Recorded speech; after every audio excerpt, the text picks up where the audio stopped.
लोकतंत्र, ये एक ऐसा शब्द है जो हम सब अक्सर सुनते हैं, है ना? पर इसका असली मतलब क्या है? आज हम इसी कॉन्सेप्ट को समझने की कोशिश करेंगे और इसके लिए हम दुनिया के सबसे बड़े लोकतंत्र यानी भारत का उदाहरण लेंगे। तो चलिए शुरू करते हैं। भारत अपने गांवों में बसता है। महात्मा गांधी का ये कहना बहुत गहरा है। ये हमें याद दिलाता है कि किसी भी सच्चे लोकतंत्र की पहचान सिर्फ बड़े बड़े शहरों से नहीं होती, बल्कि इस बात से होती है कि वो अपने दूर दराज के गांवों तक कैसे पहुंचता है।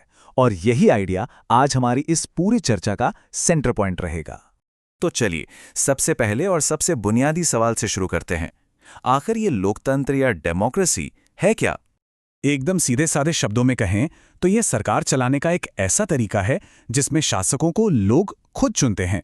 मतलब असली पावर किसी राजा या तानाशाह के हाथ में नहीं होती, बल्कि सीधे सीधे जनता के हाथ में होती है।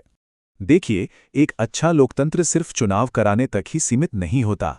उसकी कुछ खास पहचान होती है, जैसे फाइनल फैसले लेने की ताकत सिर्फ उन्हीं लोगों के पास हो जिन्हें जनता ने चुना है, और वो चुनाव भी पूरी तरह से फ्री और फेयर होने चाहिए। हर एक नागरिक के वोट की कीमत बराबर होनी चाहिए। और सबसे जरूरी बात, सरकार अपनी मनमानी नहीं कर सकती। उसे संविधान और नागरिकों के अधिकारों के दायरे में ही काम करना होता है। इसी से तो सरकार जवाबदेह बनती है। तो ठीक है, पावर जनता के पास है, लेकिन ये पावर काम कैसे करती है? असल में इसके दो मुख्य तरीके हैं। चलिए जरा देखते हैं कि ये डायरेक्ट और रिप्रेजेंटेटिव डेमोक्रेसी एक दूसरे से अलग कैसे हैं। यहाँ इन दोनों के बीच का फर्क बिल्कुल साफ है। एक तरफ है डायरेक्ट डेमोक्रेसी, जहां हर नागरिक हर कानून पर सीधा वोट डालता है, और दूसरी तरफ है रिप्रेजेंटेटिव डेमोक्रेसी, जहां नागरिक अपने प्रतिनिधि यानी रिप्रेजेंटेटिव चुनते हैं, जो फिर उनकी तरफ से फैसले लेते हैं। और इस टेबल से ये बात और भी साफ हो जाती है कि भारत जैसे विशाल और विविध देश के लिए रिप्रेजेंटेटिव मॉडल ही क्यों सही है। जरा सोचिए, क्या भारत में हर एक कानून पर 140 करोड़ लोगों से वोट करवाना प्रैक्टिकल है? बिल्कुल नहीं।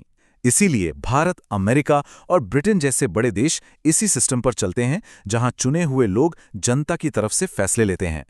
तो चलिए अब अपना पूरा ध्यान भारत पर लगाते हैं और देखते हैं कि यहाँ लोकतंत्र के इन सिद्धांतों को असल में कैसे लागू किया जाता है। तो भारत में ये सिस्टम कुछ इस तरह काम करता है। हम जैसे आम नागरिक वोट डालकर संसद और राज्य विधानसभाओं के सदस्यों को चुनते हैं, और फिर यही चुने हुए प्रतिनिधि यानी हमारे सांसद और विधायक पूरे देश या राज्य के लिए कानून बनाने का काम करते हैं।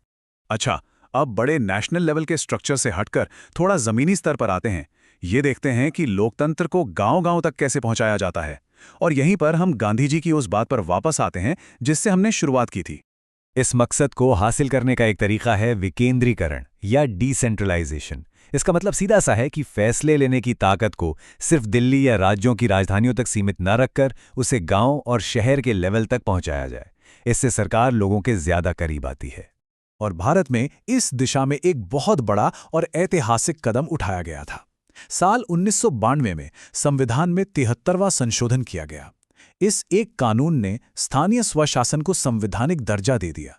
मतलब गांवों को कानूनी तौर पर यह हक मिल गया कि वो अपने मामले खुद संभाल सकें। ये जो स्थानीय स्वशासन की व्यवस्था है, इसे हम पंचायत राज के नाम से जानते हैं। ये 3 लेवल पर काम करती है। सबसे निचले लेवल पर होती है गांव की ग्राम पंचायत, उसके ऊपर यानी ब्लॉक लेवल पर होती है पंचायत समिति, और सबसे ऊपर जिले के लेवल पर होती है जिला परिषद।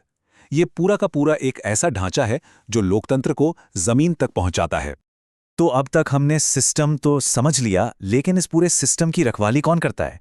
यहीं पर आता है इस लोकतांत्रिक पहेली का आखिरी लेकिन शायद सबसे अहम हिस्सा, हमारी न्यायपालिका। हमारी न्यायपालिका यानी जुडिशरी एक तरह से इस खेल में एक निष्पक्ष रेफरी की तरह है। वो सरकार और संसद दोनों से पूरी तरह आज़ाद है।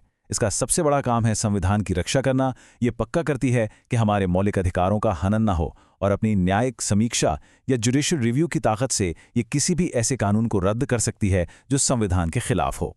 और ये तस्वीर न्यायपालिका की भूमिका को बिल्कुल सटीक तरीके से दिखाती है। वो संविधान की संरक्षक है। वो ये सुनिश्चित करती है कि कोई भी, चाहे वो कितना ही ताकतवर क्यों ना हो, संविधान से ऊपर नहीं है।